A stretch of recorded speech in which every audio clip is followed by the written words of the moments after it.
그래서 중요한 거는 재생에너지를 꼽는다고 전기를 쓸 수 있는 게 아닙니다.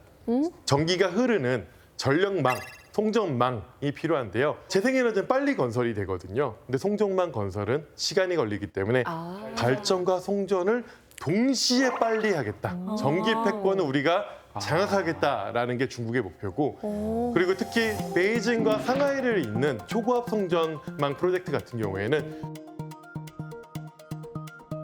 세계가 감히 상상하지도 못한 최대 규모라고 보시면 될 것 같고요. 또 여기에 중국은 글로벌 원전 수출 시장에서도 가장 공격적인 행보를 벌이고 있는데요. 원자력 같은 경우에는 수명이 50년에서 70년 동안 쓸 수 있기 때문에 중국이 원자력을 다른 국가에 수출한다는 것은 그 국가의 전기 패턴을 50년 이상 지배하겠다라는 것을 의미합니다. 와우.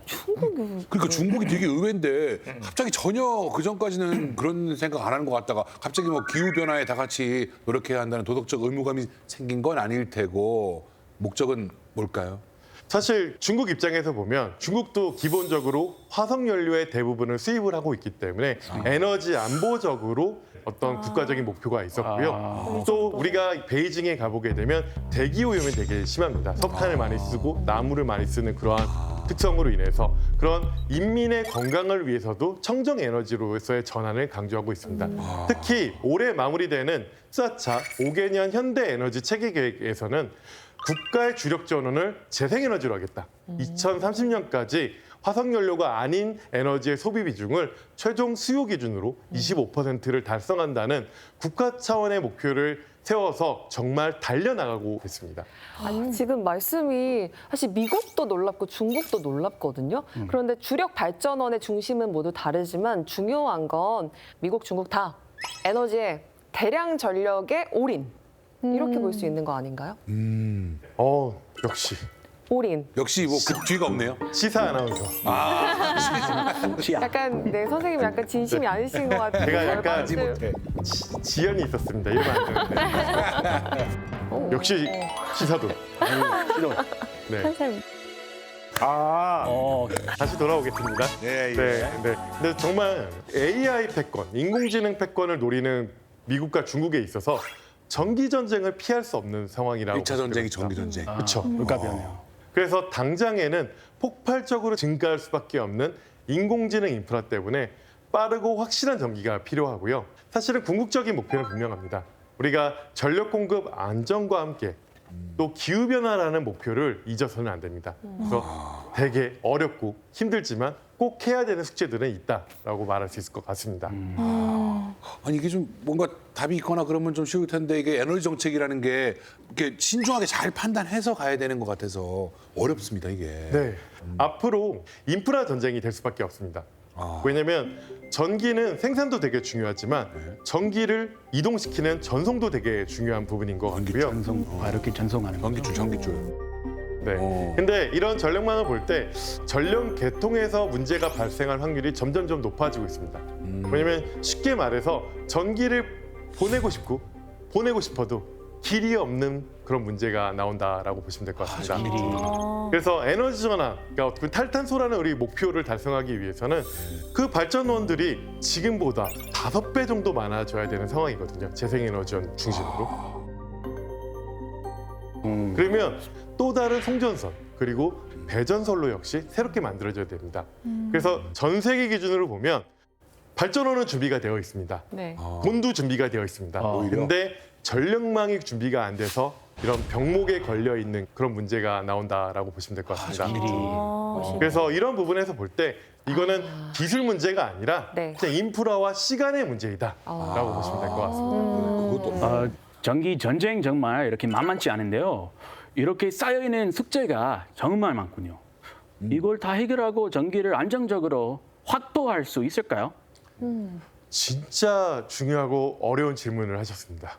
어렵나요? 네, 왜냐면 제가 그 문제를 푼다면 저는 여기 있지 않고 어딘가에서 큰 돈을 벌 수 있을 것 같습니다. 근데 네. 그래서 사실은 전기 전쟁의 본질을 이해를 하려면 에너지 트릴레마라는 그 말을 이해를 해야 됩니다. 딜레마. 딜레마가 아니고. 네, 딜레마가 아니라 트릴레마입니다. 그건 뭐죠? 복잡해졌어요. 갑자기 머리 아파. 트라이앵글에서 세 개. 네, 맞습니다. 삼각형. 그러면 우리가 이 세계의 중심축에서 무엇을 더 중시할 것이냐라고 하면 더 어려운 것은 이 트릴레마의 중심축은 춤을 추는 것과 같습니다. 우선순위 정하기 힘들어요. 왜냐하면 춤을 춥니다. 춤이요? 그게 어떤 의미예요? 우리가 2015년으로 돌아가 보겠습니다. 그때는 파리 기후협약 지속 가능성이라는 이름 아래에서 전 세계가 함께 달려가는 그 모습들을 보였습니다. 근데 러시아 우크라이나 전쟁이 터지고 당장 지금 써야 하는 석유, 천연가스의 가격이 엄청나게 오르자 에너지 안보 이런 부분들이 되게 중요하게 이동을 하게 됐죠. 그래서 이 트릴레마의 축을 만든 세계 에너지 협회에서는 이러한 세 축을 그럼에도 불구하고 균형 있게 우리가 유지를 해야 된다라고 얘기를 하고 있습니다. 어렵다. 이 트릴레마를 해결하려면 결국엔 압도적인 기술력으로 AI가 전기 다이어트를 하든지 그래. 이 기술 개발로 좀 이렇게 극복할 수 있지 않을까? 최적화합시다. 최적화. 현재로서는 이 트릴레마라는 이 갈등이 기술만으로는 충분하지 않습니다. 정책과 시장 그리고 대중이 원하는 이러한 사회적 수용성 역시 상당히 중요하다라고 보시면 될 것 같습니다. 사실 에너지를 사용하는 인류라면 송전선 아니면 파이프라인, 발전소를 허용할 의지가 필요합니다. 사실은 우리는 서울에서 보면 아까 전에 집에만 계신 민상 씨께서는 송전선을 볼 일이 없다라고 얘기를 했는데요. 네. 송전선을 까는 것들은 거의 모든 사람들이 싫어하는 네. 어떻게 보면 인프라라고 보시면 될 것 같습니다.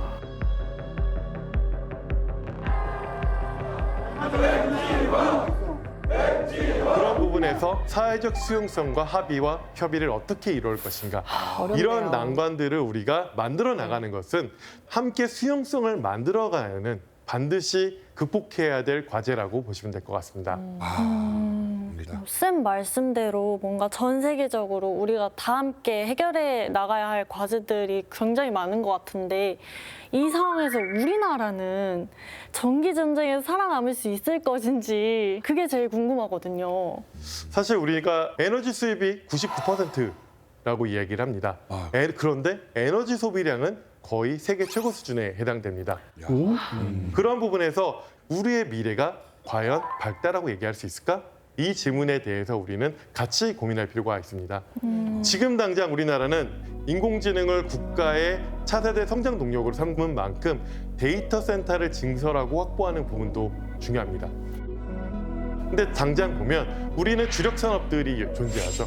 반도체의 문제를 한번 바라보면 우리 경기도 용인 지역에 2027년 반도체 공장을 가동할 것을 목표로 구축이 진행되고 있습니다. 근데 문제는 전력 공급을 과연 제때 할 수 있을까? 안 돼요?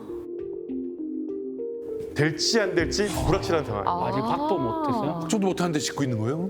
말씀드리면 국가가 최대한 노력은 하고 있지만 이러한 시간 지연이나 여러 가지 사회적 수용성과 또 실질적인 에너지 공급 확보, 전력 공급 확보를 필요한 시점에 할 수 있는 그 부분에 대해서는 완전히 해결됐다라고 보기에는 여러 가지 불확실성이 존재합니다. 당연히 되는 건 줄 알고 있었는데 그런 그러니까. 부분들은 물론 노력을 하고 있습니다. 네. 한국전력에 따르면 그 국가 산단에는 동서발전, 남부발전, 서부발전 등 한전 자회사가 각각 정말 노력해서 1기가와트급 LNG 발전소를 순차 건설해서 네. 3기가와트 먼저 우리가 공급하자.